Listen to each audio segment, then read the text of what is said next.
Un convoi exceptionnel pour transporter des arbres d'exception destinés à la reconstruction de Notre-Dame de Paris. 8 chênes ont été extraits de l'ancienne forêt royale de Bercé dans la Sarthe, puis acheminés par camion vers une scierie de la région. Ces arbres, aux propriétés rares, sont vieux de 200 à 300 ans. Ils ont été sélectionnés par l'Office national des forêts pour rebâtir la flèche de Viollet-le-Duc, détruite lors de l'incendie de Notre-Dame. Ce sont les 8 arbres de plus grande dimension qui sont issus de la forêt de Bercé, forêt domaniale de Bercé.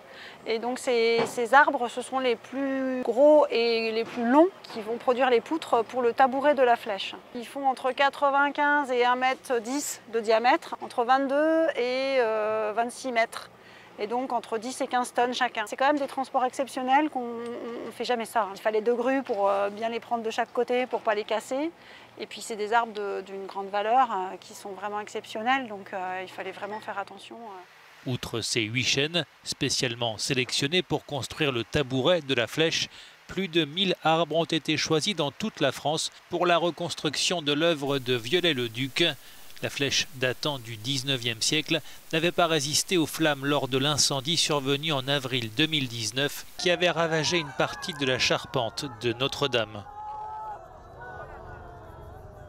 Plus de 2 ans après, les travaux de sécurisation de l'édifice sont toujours en cours et pourraient s'achever cet été, ce qui permettra le lancement de la seconde phase, celle de la reconstruction. L'objectif étant de rouvrir Notre-Dame au public d'ici 2024, même si d'ici là les travaux ne seront sans doute pas terminés. Plus de 830 millions d'euros de dons ont été récoltés pour reconstruire la plus célèbre des cathédrales.